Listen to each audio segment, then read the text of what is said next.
ამომავალი მზის ქვეყანას მზიური საქართველოსგან 1000-ობით კილომეტრი აშორებს.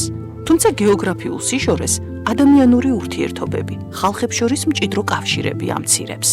რამდენად ათბობს იაპონიაში ამომავალი მზის სხივები საქართველოს, რა საერთო აქვს ამ ორ ერთი შეხედვით სრულიად განსხვავებული ისტორიისა და კულტურის ქვეყანას, რა აკავშირებს ერთმანეთთან იაპონელ და ქართველ ხალხს. როგორც ირკვევა, გაცილებით მეტი ვიდრე შეიძლება ეს ერთი შეხედვით მოგიჩვენოთ.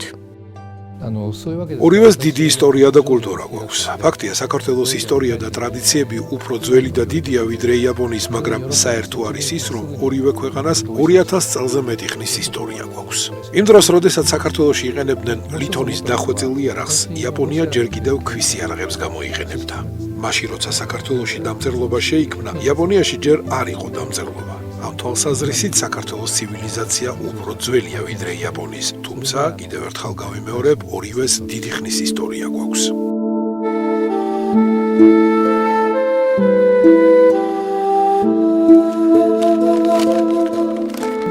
კიდევ ერთი რამ, რაც საერთო გვაქვს, არის სტუმარ-მასპინძლობის ძლიერი სულისკვეთება.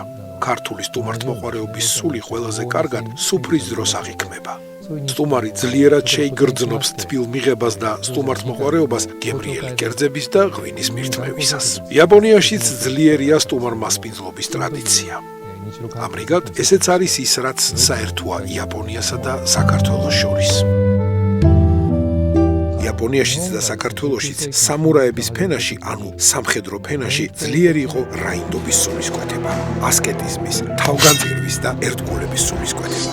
იაპონური სამურაების ფენის ეთიკის კოდექსი, რომელსაც ბუშიდოს უწოდებენ, დიდწილად დაიკარგა მე-19 საუკუნეში, როდესაც სამურაების კლასი გაქრა. თუმცა ვფიქრობ, რომ მათი ფილოსოფიის კარგი ასპექტები შემორჩენილია დღევანდელი იაპონელების აზროვნებაში. დიახ, საქართველოც და იაპონიაც გმირების ქვეყნებია, გმირული სულისკვეთებით, მდიდარი ისტორიული ტრადიციებით. სწორედ ამით იყო განპირობებული საქართველოს მიმართ იაპონელი სტუდენტის იასუჰირო კოჯიმას ინტერესი, რომელმაც ერთ მშვენიერ მზიან დღეს საქართველოს ტოკიოს უნივერსიტეტის ბიბლიოთეკაში აღმოაჩინა და მას შემდეგ სამუდამოდ დაუკავშირა ბედი ამ ძალიან პატარა და ძალიან შორსმყოფ ქვეყანას. უნივერსიტეტის ბიბლიოთეკაში ვიპოვე ქართული ენის გრამატიკა, ინგლისურენოვანი გადავშალე წავიკითხე და აი მართლა ძალიან საინტერესო ენა აღმოჩნდა და თანაც ძალიან რთული, აი ვერ ვიჯერებდი რომ აი ასეთ რთულ გრამატიკაზე აი ვინმე ლაპარაკობდეს მეც კი და მე მართლაც სერიოზულად მინდოდა მესწავლა და პირველ რაც ჩამოვედი საქართველოში 1998 წელს. 90-იანების საქართველოს იასუჰიროს საკმაოდ მძიმე მდგომარეობაში დახვდა. თუმცა პროზაულ უხერხულობებს ხელი არ შეუშლიათ ახალგაზრდა იაპონელისთვის ქართული ყოფის, ქართული კულტურის მთავარი სიღრმეები დაენახა და ბოლომდე ჩასწვდომოდა ქართველების შინაგან სამყაროს. საქართველოს მიმართ დამწყები მეცნიერის ინტერესი თანდათანობით ამ ქვეყნის დიდ სიყვარულში გადაიზარდა. ქვეყნისა, სადაც იასუჰირომ თავის ცხოვრების მთავარი სიყვარულიც იპოვა. მოვიყვანე ცოლად ერთი ქართველი გოგო და ნელ-ნელა ვეცნობოდი აქაურობას. აი მიუხედავად იმისა, რომ საქართველოს პატარა შედარებით, მაგრამ აი რეგიონების მიხედვით იმდენად განსხვავებული კულტურა, განსხვავებული ბუნება, მრავალფეროვნება მართლაც მაოცებს ახლაც. ბუნებაშიც თუნდაც აი მაღალი მთებიც არის, ზღვაც არის, უდაბნოც არის და სხვა პეიზაჟებია და ეს მრავალფეროვნება მართლაც საოცრად მიმაჩნია. ეს პატარა ქართულ-იაპონური ოჯახი საქართველო-იაპონიის მეგობრობის ერთგვარ სიმბოლოდ გადაიქცა. კავშირად, რომელმაც ნათლად გვიჩვენა თუ რამდენი რამა აქვს საერთო ამ ორ ქვეყანას, რამდენი აქვს ერთმანეთისთვის უკვე გაზიარებული და რამდენიც კიდევ გასაზიარებელი. და მაინც მცირე ისტორიული მოგზაურობა წარსულში. საქართველოსა და იაპონიის მეგობრობა ჯერ კიდევ საქართველოს დამოუკიდებლობის აღიარებამდე საბჭოთა პერიოდში დაიწყო. როგორ იპოვა რკინის ფარდით ცივილიზებული სამყაროსგან იზოლირებული მზიური საქართველო დემოკრატიულმა და პროგრესულმა იაპონიამ გასულ საუკუნეში.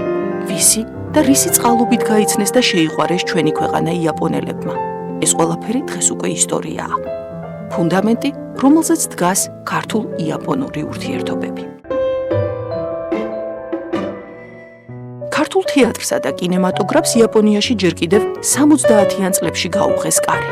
გაუღეს და მას შემდეგ აღარც არასდროს დაუხურავთ.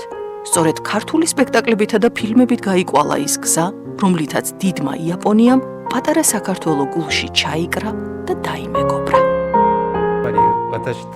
44 წელი ვმუშაობდი პატარა კინოთეატრში ტოკიოში, რომელსაც ჰქვია ივანამი ჰოლი. იქ არა მარტო დასავლურ ფილმებს, არამედ მთელი მსოფლიოს გამორჩეულ ფილმებს აჩვენებდნენ. ეკრანზე გავიდა 66 ქვეყნის 270-ზე მეტი ფილმი. არასდროს დამავიწყდება 1978 წლის შემოდგომაზე ქართული ფილმი გიორგი შენგელაიას ფიროსმანი ვაჩვენეთ. მე 24 წლის ვიყავი. დღემდე მომყვება ის ემოცია, რაც ამ ფილმის ნახვის შემდეგ დამეუფლა. დარწმუნებული ვარ, იგივე მდგომარეობაში იყო კინოდარბაზში მყოფი თითოეული იაპონელი მაყურებელიც.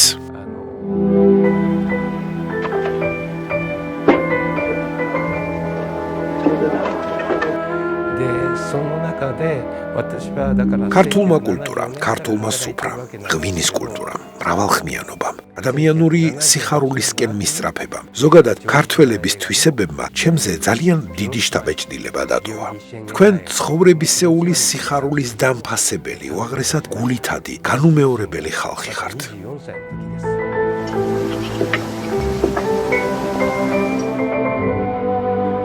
როცა ქართველები სუფრაზე იკრიბებიან და მრავალხმიან სიმღერას მღერიან, ყველანი სულიერად ერთიანდებიან. აღარაფერს ვამბობ სუფრის თამადაზე, რომელიც თავის მჭერმეტყველებით ყველას აჯადოებს.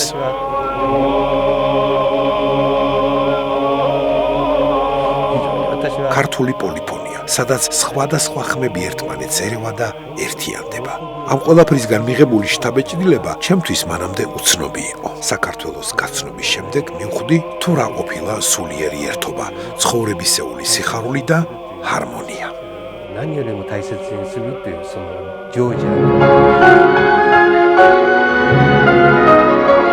აი, რაც შეეხება ქართულ პოლიფონიას, ის მართლაც იმ უმთავრეს მდგენელად იქცა, რომელმაც საქართველოსა და იაპონიას შორის მტკიცე მეგობრობას დაუდო საფუძველი. დიდი ანზორ ერქომაიშვილი და ანსამბლი რუსთავი.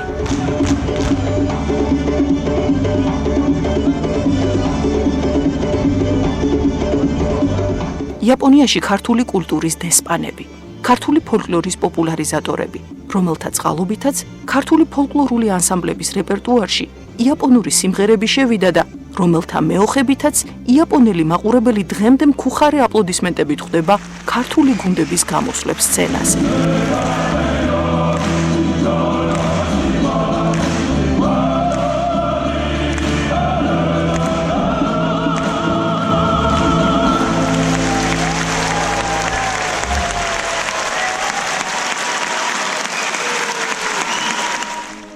მონოჰაკობ ქართული პოლიფონია ისეთი მუსიკაა, რომელიც ნოსტალგიას იწვევს იაპონელებში. იაპონიაში არის გეინო იამაშირო გუმის გუნდი, რომელიც მსოფლიოში პირველი წარმატებული პოლიფონიური გუნდია საქართველოს ფარგლებს გარეთ. გეინო იამაშირო გუმი საქართველოშიც იყო ჩამოსული და მას საქართველოს საერთაშორისო კულტურული პრემია მიენიჭა. იაპონურ გუნდს მჭიდრო კავშირი აქვს ანსამბლ რუსთავთან, რომელსაც ბატონი ანზორ ერქომაიშვილი ხელმძღვანელობდა და მათ ერთადაც გაუმართავთ კონცერტები. ეს ინტერესი შეიძლება დაკავშირებული იყოს იმასთან, რომ ხალხური სიმღერები პოპულარულია იაპონიაშიც.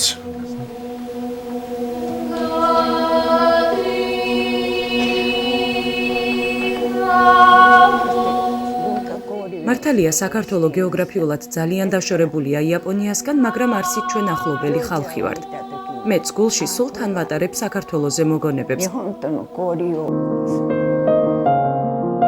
ჰიროკო კაკო ის უცხოელი ჩვენებურია, ვინც უდიდესი ამაგი დასდო საქართველო-იაპონიის ურთიერთობების გამტკიცებას, ქვეყნებსა და ხალხებს შორის მეგობრობის ჩამოყალიბებას. ამიტომაც ჩაიხუტა ის საქართველომ და ქართველმა ხალხმა გულში. ამიტომაც რჩება 100 წელს მიტანებული ქალბატონისთვის საქართველოს ცხოვრების საუკეთესო მოგონებად. დიდი სითბოსა და სიყვარულის მოსაპოვებლად სწორედ ამ ქვეყანაში უნდა იმოგზაუროთ.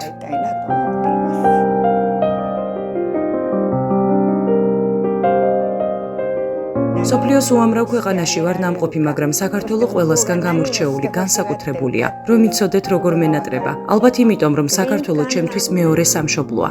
იქ ყველაზე უკეთიციან, როგორ შეიძლება გაახარო, გააბედნიერო ადამიანი. ეს მათი საერთო ეროვნული თვისებაა.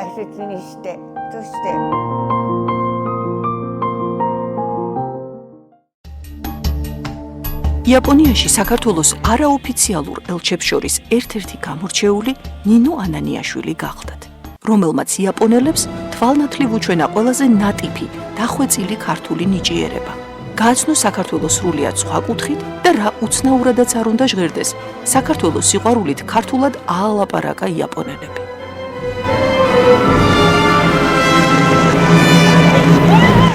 ნინო ანანიაშვილისთვის კი იაპონია ის განუმეორებელი, განსაკუთრებული ქვეყანაა, რომელსაც თავის კუთვნილი ადგილი სამუდამოდ აქვს დაკავებული დიდი მოცეკვავის ცხოვრებაში.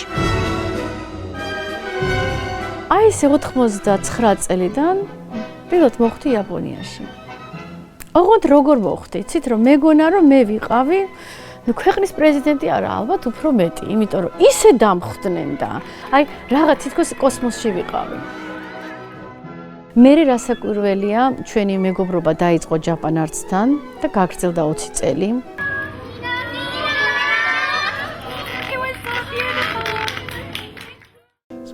ქალბატონ ნინოს და იაპონელ ხალხს შორის სიყვარული ორმხრივია და შეიძლება ითქვას, რომ ეს ურთიერთსიყვარულია.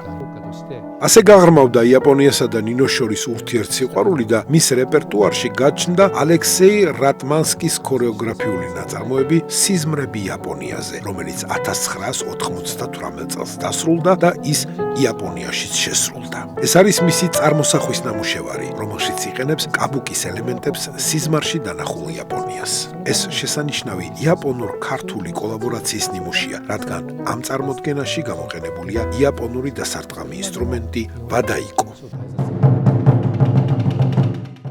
თუ უკვე წელიწადში ორჯერ არ ვიყავი იაპონიაში, რაღაცა მაკლდა. რაღაცა ესეთი ძალიან დიდი სიყვარული გამიჩნდა ამ ქვეყნისადმი. 2017 წელს ქალბატონ ნინოს იაპონიის იმპერატორის ჯილდო მიენიჭა. იგი დაჯილდოვდა იმ დიდი წვლილისთვის, რაც მან იაპონიასა და საქართველოს შორის კულტურული ურთიერთობების და საბალეტო კავშირების განვითარებაში შეიტანა. ამისთვის მან ძალიან დიდი შრომა გასწია. თქვათ ვცეკვავდით 2000-იან მაყურებელში, თუ 3000-იან მაყურებელში. სპექტაკლის შემდეგ თუ ნებართვა მიიღეს, რომ შეუძლია დაიცადონ, რომ მსახიობი გამოვა და მისცემს ავტოგრაფს, აი 3000 კაცი დგება რიგში ოღონდ, რომ დაგიცადოს, რომ ავტოგრაფი მიიღოს შენგან. ეს ხანდახან ხოლმე აი 3 საათი ხო ვცეკვავდი, 3 საათი ვაძლევდი მე მას ავტოგრაფს. ბავშვებიდან დიდები, ჯერ დედებს მოყავდათ, მე უკვე ბებიებს მოყავდათ, შვილიშვილები. მესამე თაობა გაიზარდა ფაქტიურად ჩემ თვალწინ. სასაცილო კი არის, მაგრამ ფაქტია. იმიტომ რომ მე ვიყავი ქართველი, ქართული წერა დაიწყეს. და ქართულად წერდნენ წერილებს უკვე. რამოდენიმე წერილი მაქვს შედახული, გადაირებით როგორ წერენ. მე მგონი ჩემზე უკეთესად. ნინოს დიდი წვლილი მიუძღვის იაპონელი ბალეტის ახალგაზრდა არტისტების გაზრდაში. იაპონიაში ჩატარებული ვორქშოპებით მან გამოზარდა მრავალი იაპონელი ახალგაზრდა ბალეტის მოცეკვავე. მათგან რამოდენიმე გახდა ქართული საბალეტო დასის წევრი. იაპონელები საქართველოს ოპერისა და ბალეტის თეატრის სცენაზე. ეს უკვე ჩვენი დღევანდელობაა. იმ მრავალწლიანი ნაყოფიერი ურთიერთობების, მეგობრობისა და თანამშრომლობის ხილული შედეგი, რომელსაც საძირკველი გარკვეულად სწორედ ნინო ანანიაშვილმა ჩაუყარა. შემოქმედმა, რომლის წყალობითაც სიზმრები იაპონიაზე ხელოვნების ჯეროვნად დამფასებელი და შემფასებელი თვითეული ქართველისთვის საკუთარ სიზმრებად გარდაისახა და შორეული იაპონიაც მშობლიური გახადა. ისევე, როგორც მშობლიურ ქვეყნად იქცა საქართველო იმ იაპონელთათვის, ვინც ნინოს სახით სცენაზე ხელოვნების ზეიმს, ქართული ნიჭიერების დღესასწაულს უყურებდა.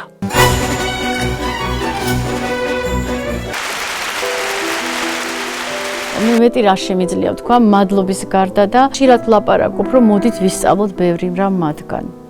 ბევრი რამ.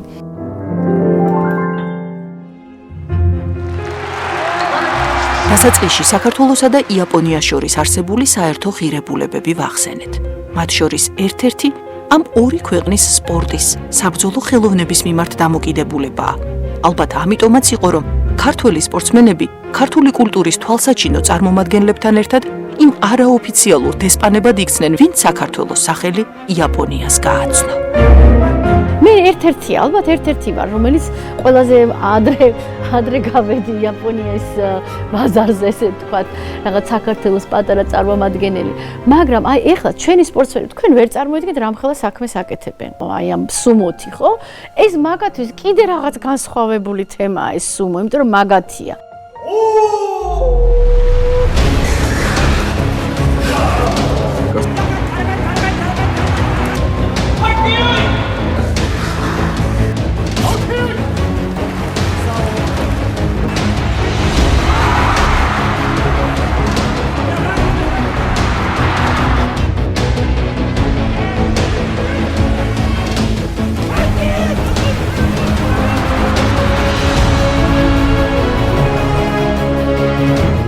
იაპონიაშიც და საქართველოშიც საბრძოლო ხელოვნება პოპულარულია. საბრძოლო ხელოვნება ასევე არის გზა სხვებისადმი პატივისცემის, სულისკვეთების გასავითარებლად.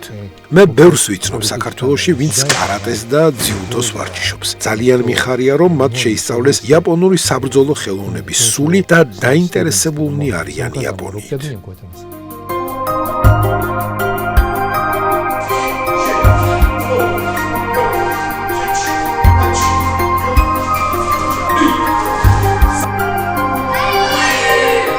და შევეხო სუმოსაც. იაპონიაში საქართველოს ცნობადობის ამაღლებას დიდად შეუწყო ხელი ქართველი სუმოისტების, ტოჩინოშინის, გაგამარუს და კოკაის წარმატება. ბევრი იაპონელისთვის საქართველო ასოცირდება ტოჩინოშინთან. ჩემთვის იაპონია მეორე სამშობლოა, ასე ვთქვათ, იმიტომ რომ ძალიან ახალგაზრდობაში მომიწია წასვლა. ძალიან კარგი ხალხია, როგორც მოთხოვნა აქვს, ისევე სითბოსგაცემაც იციან.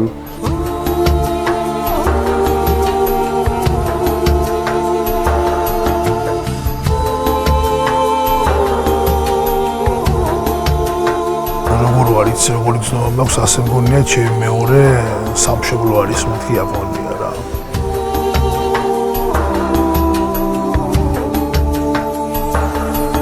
გამიმართლა იმაში, რომ კავკასიელი ვარ, საქართველელი ვარ, ჩვენი კულტურა, ადათი გვაქვს, წესი გვაქვს და მოხდი ასეთ ქვეყანაში, სადაც არანაკლები კულტურა აქვს, ადათი, წესშეულებები. თქვათ უფროსების პატივისცემა, ოჯახის, ასე ვთქვათ, ერთიანობა და ტრადიციების პატივისცემა. ამ კუთხით ძალიან, ასე ვთქვათ, ქართველები და იაპონელები ერთმანეთს ვესხორცებით, ასე ვთქვათ რა. ნელა გავაცალით ალბათ რა, შეძლებს დაგვარად ფრჩხილის ოდენა წვლილი მაინც შევიტანეთ იაპონიის და საქართველოს ურთიერთობებს შორის ალბათ რა.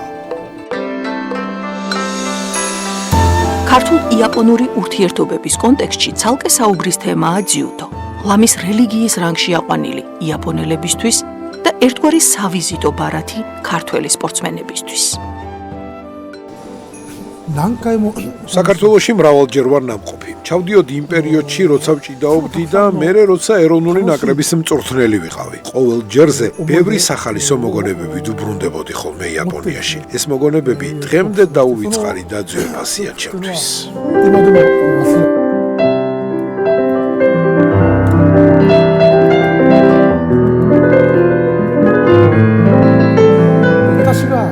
როცა პირველად ჩავედი საქართველოში 1978 წელს უნივერსიტეტის მეორე კურსზე ვიყავი. 20 წლის აკახლით. იმართებოდა საერთაშორისო ჩემპიონატი, სადაც მძიმე და აბსოლუტური წონის კატეგორიებში მე გავიმარჯვე. თუმცა შეჯიბრებებსა და გამარჯვებებზე მეტად გულში ადგილობრივ ხალხთან ურთიერთობა ჩამებეჭდა. შეჯიბრის შემდეგ ხალხმა დიდი ხალისით დამათვალიერებინა ქალაქი. მოვინდომე აბანოში წასვლა, უმალვე დამეთანხმდნენ. ალბათ ზუსტად იცოდნენ, რომ თბილისის გოგირდის აბანოები აღფრთოვანებაში მომიყვანდა. მოკლედ ისე მიმასპინძლეს, რომ ვერც ვგრძნობდი, რომ უცხო ქვეყანაში ვიყავი. ძალიან კეთილი ხალხი იყო და ეს შთაბეჭდილება კაფიოდ ჩამრჩა გულში. დღეს უკვე იაპონიის ოლიმპიური კომიტეტის პრეზიდენტს, იაპონური სპორტის ცოცხალ ლეგენდას და დაუმარცხებელ ძიუდოისტს, ქართველების დიდ გულშემატკივარს იასუჰირო იამაშიტას განსაკუთრებით ჩარჩა მეხსიერებაში ლეგენდარული ქართველი სპორტსმენის შოთა ხაბარელის სახელიც. არ შემიძლია არ ვახსენო ძიუდოს ლეგენდარული ფალავანი შოთა ხაბარელი. მისთვის დამახასიათებელ ილეთს ძიუდოში ხაბარელიც კი უწოდეთ მის საპატივსაცემოდ. მისი გვარის მიხედვით. ვინაიდან სხვადასხვა წონით კატეგორიაში ვიყავით, შეჯიბრებებზე არ შევხვედრილ ვართ, მაგრამ ერთი და იმავე თაობისანი ვართ და როგორც უძლიერეს მოჭიდავეს, დიდ პატივს ვცემდი.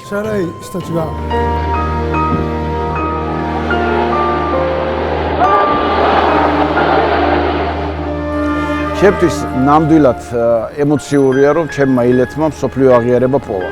განსაკუთრებით იმ ქვეყანაში, სადაც ახლა დღეს მე ვიმყოფები, იაპონიაში, რომელიც არის ძიუდოს ქვეყანა, რომ ჩემ ილეთს განსაკუთრებულ ყურადღებას უთმობენ. ისიც კი გავიგე, რომ ამ ილეთს სკოლებში და კლუბებში ასწავლიან.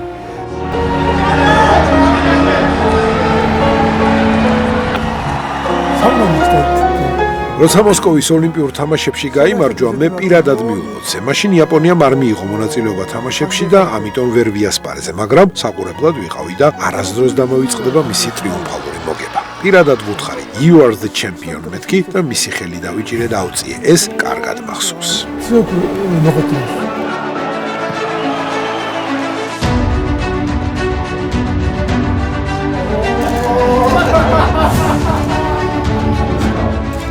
ტრადიციულად იაპონელები და ქართველები ტატამზე კი ვეჭიდავებით ერთმანეთს, მაგრამ ტატამის გარეთ სხვადასხვა სახით ვთანამშრომლობთ.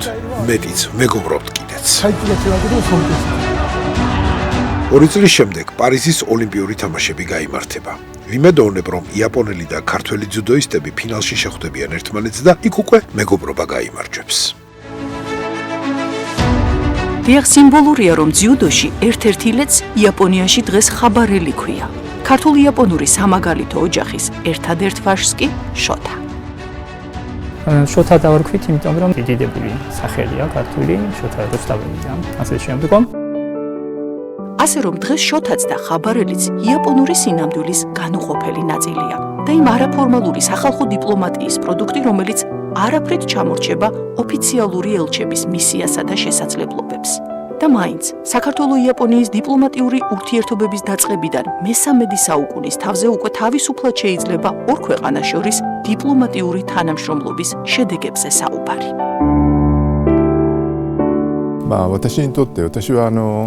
საქართველოში სანამ ჩამოვიდოდი, ზუსტად არც კი ვიცოდი თუ სად მდებარეობდა ეს ქვეყანა. მხოლოდ ის ვიცოდი, რომ შავ ზღვასთან არის ახლოს. თუმცა ყველა ისე დამხვდა, თითქოს ხელი შემომხვიეს მშობლიურივით, ახლობელიივით მიიღეს. სწორედ ტადაჰარუ უეჰარას ელჩობის პერიოდს უკავშირდება საქართველოში იაპონიის ერთ-ერთი უდიდესი ინვესტიციის ჩადების შესახებ გადაწყვეტილების მიღება.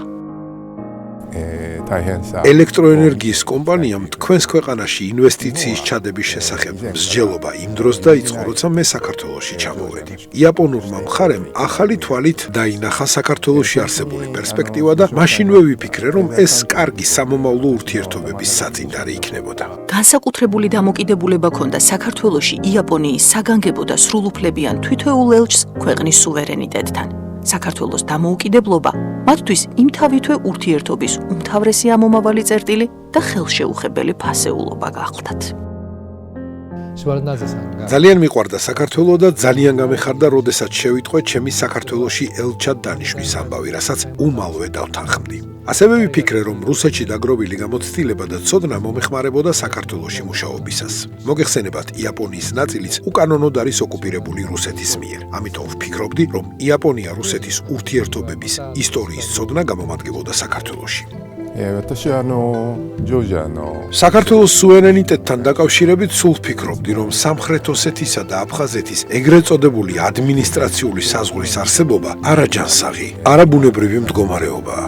ამ მოსაზრებას მთელი მსოფლიო ემხრობა. ძალიან მინდოდა, რაც შეიძლება ახლოს მივსულიყავი ამ საზღვართან და მენახა საზღვრის იქეთ როგორ ცხოვრობენ. იაპონია საქართველოს სუვერენიტეტს მკიცედ სცემს პატივს. დარწმუნებული ვარ, ეს მომავალშიც არ შეიცვლება და საჭირო ამ სფეროში იაპონიის მხარდაჭერა უფრო გავაძლიეროთ. ვისარგებლებ შემთხვევით და გეტყვით, რომ საქართველო ჩემთვის უძვირფასესი ქვეყანაა. თუმცა აქვე ისიც უნდა გითხრათ, რომ რუსეთ-უკრაინის ომის ფონზე საქართველოსაც გარკვეული საფრთხეები ემუქრება. ხედველობაში მაქვს დიდი ეკონომიკური პრობლემები. ვფიქრობ, საქართველო კიდევ დიდხანს იქნება რთულ მდგომარეობაში, თუმცა იმედი მაქვს, რომ ერთიანი ძალისხმევით ხალხი შეძლებს კრიზისის გადალახვას და ყველაფერი კარგად იქნება. იაპონია საქართველოს დამოუკიდებლობის დღიდან გვერდში უდგას ამ ქვეყანას აღმშენებლობაში. გულწრფელად რომ ვთქვა, ძალიან მიხარია და ვამაყობ იმ პროგრესით, რასაც საქართველო მიაღწია ბოლო 30 წლის განმავლობაში. ქართულ-იაპონური ურთიერთობების პროგრესის ტემპი და დინამიკა თვალნათლივ ჩანს საქართველოში უდიდესი იაპონური კომპანიის Toyota-ს ოფიციალური წარმომადგენლობის დაარსება განვითარების მაგალითზე. მე ვარ ფაქტიურად პირველი კომპანია კავკასიაში, რომელმაც საერთოდ დაამყარა იაპონელებთან ურთიერთობა. დღეს ამ შემთხვევაში ნომერი პირველი ბრენდი არის საქართველოში. ყველაზე მეტად გაყიდვადი და ყველაზე მეტად ცნობადი არის საქართველოში. არის მარტო საქართველოში, მთლიან კავკასიაში.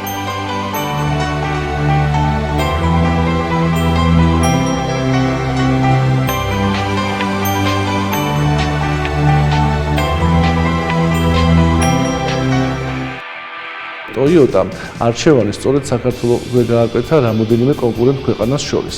ამ გადაწყვეტილებას თავისი ობიექტური მიზეზები აქვს. საქართველოს სტაბილური ბიზნეს გარემო, განვითარების პერსპექტივა, ასევე ბიზნეს ინდექსებში მოწინავე პოზიციები, მოქნილი საბაჟო სისტემა და საკმაოდ გამართული საგადასახადო სისტემა. ეს ის არგუმენტები იყო, რომელზეც დაყრდნობით Toyota-მ გადაწყვიტა თავისი ოფიციალური წარმომადგენლობა ამ რეგიონში ზუსტად ჩვენ ქვეყანაში გაეკეთებინა. ფოთაშორის თავიდან არავინ არ იცოდა, არც იაპონელებმა იცოდნენ რა იყო საქართველო და არც საქართველომ არ იცოდა რა იყო იაპონია. დღეს უკვე ძალიან სერიოზული ურთიერთთანამშრომლობები არის სხვადასხვა სფეროში.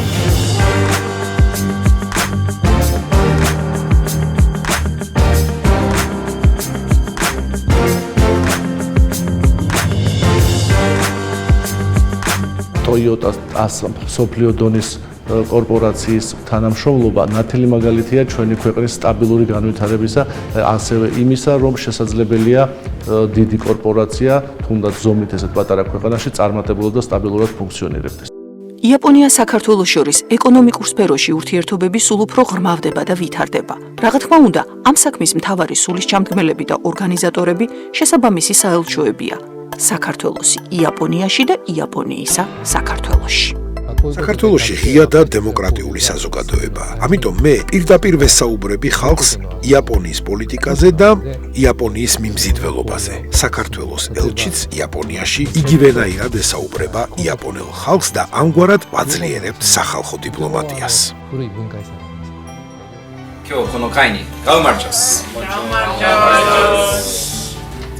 ჩვენ ქვეყნებს შორის ძალიან დიდი ინტერესი არის სწორედ კულტურის კუთხით. ჩვენი საელჩო იაპონიის პოლიტიკის ან კულტურის გასაშუქებლად იყენებს სოციალურ მედიას. ანუ მართავთ ვებინარს იაპონელი სპეციალისტების მონაწილეობით. წერ ბევრ ინტერვიუსაც. საქართველოს ელჩს იაპონიაში ბატონ რეჟავა სოციალურ მედიაში მიმდევარი 10,000-ობით ადამიანი ყავს. ალბათ მას იაპონიაში აკრედიტებული სხვა ქვეყნების ელჩებთან შედარებით ყველაზე ბევრი მიმდევარი გააჩნია. განვახორციელეთ 3-4 ძალიან მსხვილი კულტურული პროექტი. რომ დავინახეთ, არ იყოს ის საკმარისი ინფორმაცია იაპონიაში საქართველოს შესახებ, შევქმნით იაპონური კომიქსი.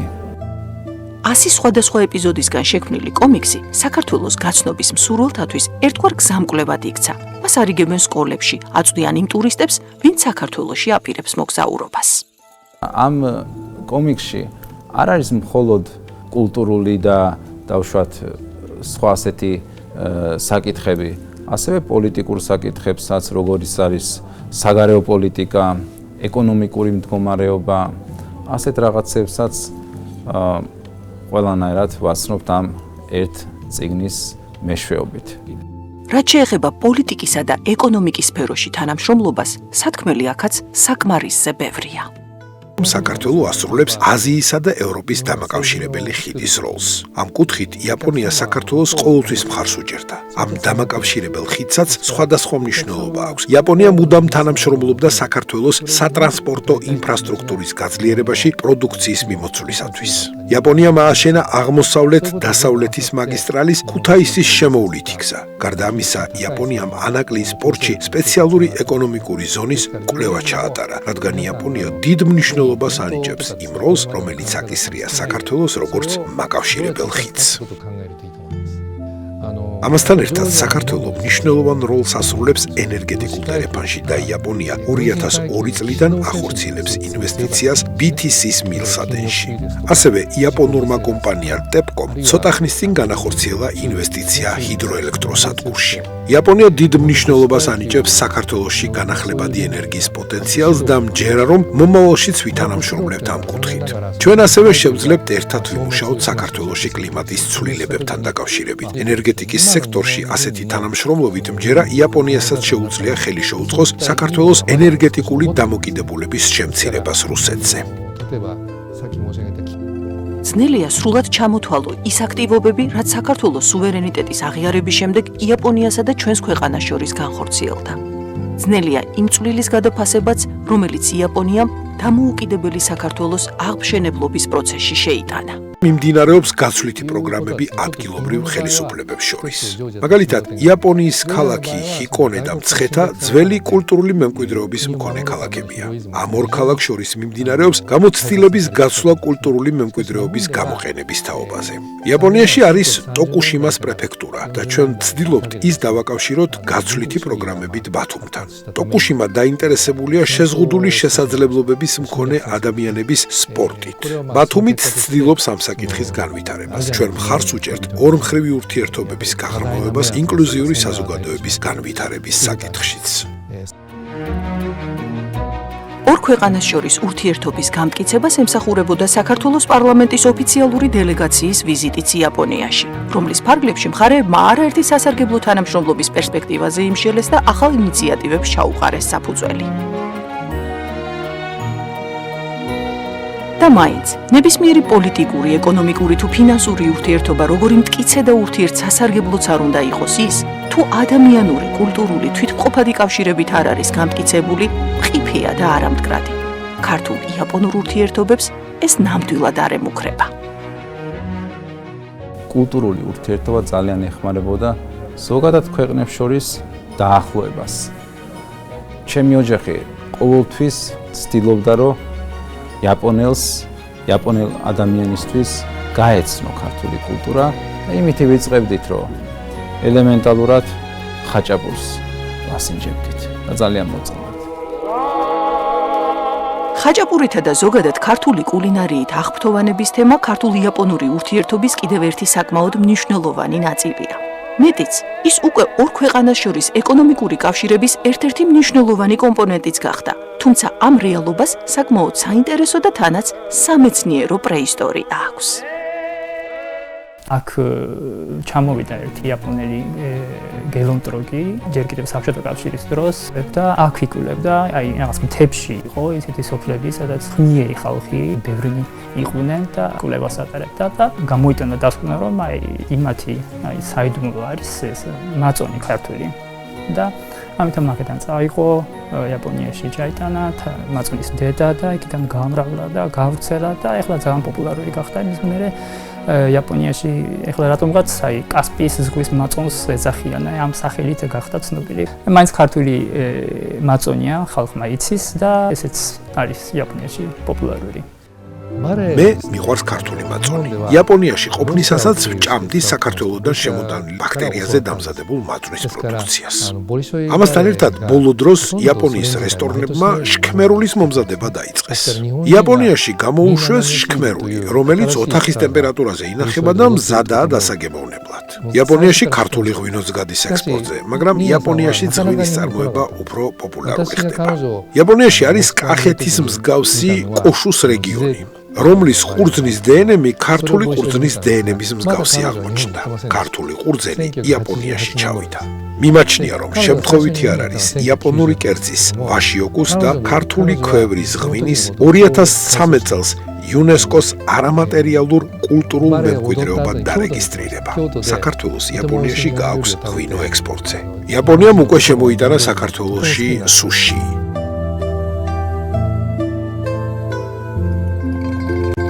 იაპონიის ბაზარზე საჭმლის გატანა ეს ხუმრობა არ არის. იგივე ჩვენი ჩქმერული, მაწონი, ბორჯომი ძალიან მნიშვნელოვანი არის, რომ არ დაიკარგოს ეს ყველაფერი.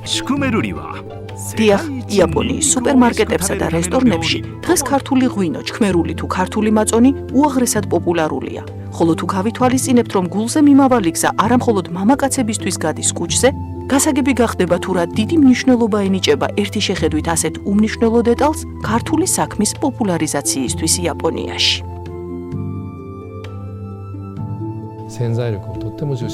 ქართულ ღირებულებებს და იაპონურ ღირებულებებს შორის არის რაღაც საერთო. მე ვგულისხმობ პოლიტიკურ ღირებულებებს. ისეთი როგორიცაა დემოკრატია, კანონის უზენაესობა და ადამიანის უფლებები. ამ საერთო ღირებულებებს ჩვენც გვინდა პატივებცეთ საქართველოში. ზოგი ამბობს, რომ ჭიქა მხოლოდ ნახევრადაა სავსე, მაგრამ საქართველოს ამ სფეროში დიდი გზა გაიარა ბოლო 30 წლის განმავლობაში. იაპონია ესეთი ქვეყანა არის, რომელიც ძალიან აფასებს კულტურას, ტრადიციებს, ისტორიას და ფიქრობ, რომ ჩვენი გაცნობა იაპონიაში და ჩვენი აღიარება იაპონიაში იქნება ძალიან დიდი მიღწევა და ველა მიმართულებით ძალიან დიდ სარგებელს მოგვიტანს. მე აღარ მაკმაყოფილებს განყენებულად მეგობრული ურთიერთობა. რაღაც უფრო კონკრეტული, ხელშესახებია საჭირო. მეცნიერების, კულტურის დარგებში, აკადემიურ დონეზე. იაპონელი კაცი ერთხელაც თუ ჩავიდა საქართველოში, აუცილებლად შეუყვარდება მისი ულამაზესი ბუნება, არაჩვეულებრივი სამზარეულო ღვინო და რაც მთავარია, სტუმართმოყვარე გულღია ხალხი. ვიმედოვნებ, რომ იაპონია და საქართველო გააგრძელებენ მჭიდრო თანამშრომლობას და მეც თუ რამე შემიძლია ძალღონეს არ დავიშურებ ჩემი წვლილი შევიტანო ამ საქმეში. აი ასეთი გახლდათ ქართული-იაპონური ურთიერთობების მოკლე ანთოლოგია 3 ათეული წლის გადმოსახედიდან. ასეთი გახლავთ ისტორია, წარსული, რომელმაც ორ ქვეყანას შორის კიდევ უფრო მტკიცე, ურთიერთსასარგებლო მომავალი უნდა შექმნას. ასე რომ, გაგრძელება იქნება.